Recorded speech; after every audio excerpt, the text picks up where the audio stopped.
You mentioned you waited 22 years for this, and that is not a long time. When you think about how long other champions have waited to become champions. So what's next? You have a long career ahead of you. Champ. This is, technically these are one. So for me, is to make this become two.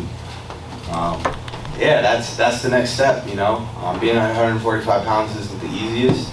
Maybe we get some super fights going, but I'm pretty much done with the division at 145 pounds. So hop up to 155 pounds, he's the best 145er. Was the best. I've pretty much been saying it, now people are seeing it, people are believing it. I am the best 145 pounder in the world. Whether it's UFC, 1FC, PFL, I don't care who it is.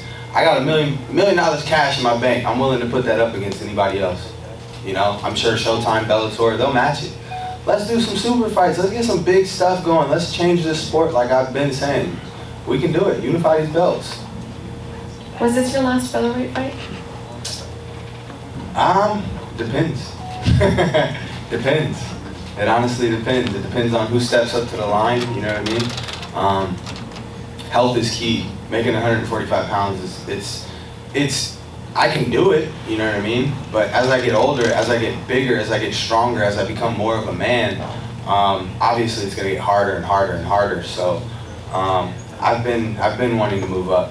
COVID, so forth, things have come into play to where it's kept me here a little bit longer than I expected, but man, God's time is perfect timing, and I'm enjoying it all, embracing it all in this moment.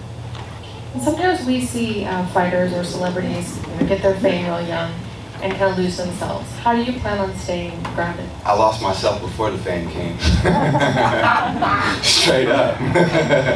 So, yeah, I'm ready. Embrace it all, live your best life and just stay focused, man. And like I said, man, this wasn't my victory tonight. This is the man upstairs. This was his victory. Hey, Jay, right here. Did you have nachos backstage? I did not. And my dad ate my damn Snickers. I was looking forward to it, but he ate it, so I'm bummed. Hey, can you talk about the team you had with you? Obviously, Dad was in the corner, but I saw Rampage Jackson, who obviously you've known for such a long time since you were a kid. Can you talk about your corner? So my corner, Pops, he's always the head. Rampage was the second. He's been there through this journey, watching me. I remember when he was fighting in his Pride days. We'd go up to Big Bear. He was doing his camps up there, and just watching him. So from that, and then him putting on his own amateur shows, to being able to fight on the amateur shows, winning his amateur division, and that was the fight Scott came to. So I didn't even know who Scott was at the time, but just to have people there in the audience scoping you out like that, you know what I mean? And just feeling and knowing what I was capable of. Like, I'm gonna go put on a show, and I'm gonna steal the show, and I'm gonna be a champion. Like, that was the goal that night, you know what I mean? That was the goal of the night, and it's nice to see all the hard work pay off. Can you talk a little bit, were you able to exchange any words with Pitbull after the fight, anything else? Yeah, he said he wasn't out. Maybe he wasn't satisfied, but I could put him out again. He's got that 55-pound title, so like I said, champ. I want all the belts. I know competitively you obviously want that strap, but personally, the rivalry, is it, as they say, is it over? Or is it, do you feel like there's still more to be said between you two, even if he wasn't the champion, for example? He's not satisfied. We can do it again. I got no problem. He didn't land a punch. I'll give you another opportunity. Congratulations. Thank you. Yes, sir.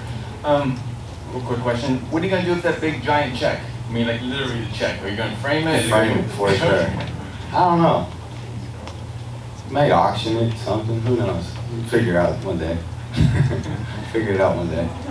If you do, make sure you make it like a TikTok video of you going to the bank and trying to deposit it. That big ass thing? Will they even take it? Yeah, you're the champion. Will they? They're gonna be like signing it back. I'm gonna be like, there's no spot for that. Also, the head kick. Was that something you always envisioned from the very first time you saw Pitbull fight, or is it very particular to this camp? Yeah, no, it wasn't the head kick, but I knew it was gonna be a left kick. We have video footage of me saying, quoted, it will be a left kick, either the body or the head.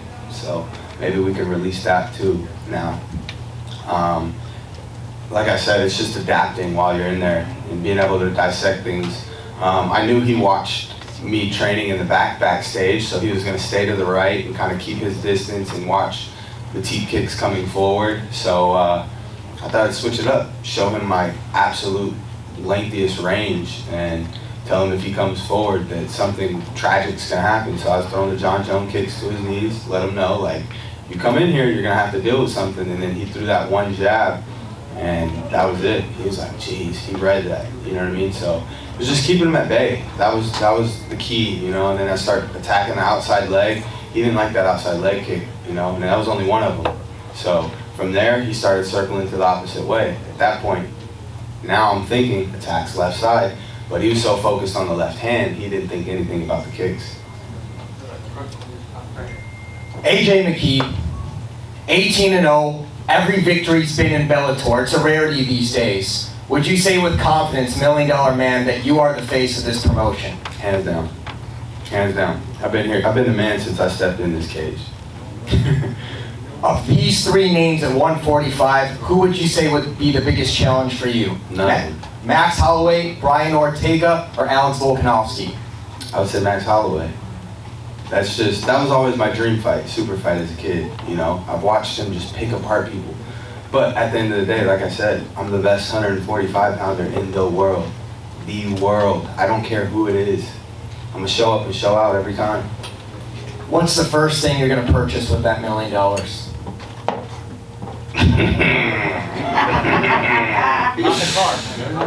No. Can I please? GT2 RS, baby? Guys want to see him fight. You don't need no fast car. It's that or a Ducati. I keep trying to get that or a Ducati, but he doesn't want me on two wheels. So I don't know, man. I really don't know. We'll see. I read that quote, you know, if you can't buy it 10 times, don't buy it. So that GT2 RS, I need about another 3 mil.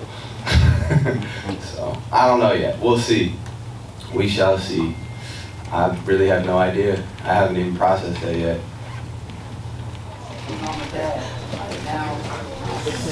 Man. Where's the dog at? Loki, he's at home. He's at home. I only had one pit bull to walk tonight. Let's see what else. I don't even know how to hold this shit. I keep telling y'all. I think I'm playing. Shout out to 50. It's empty. This is going in my cab. Hey, can y'all help me? Dad, somebody? I got too much stuff to carry, yo. Grab that, please. We going this way? Yeah, let's go this way. What do you need? We're good. Oh, we got it. Brian. Let's get this. Fucking right. Thanks, you guys. Appreciate it.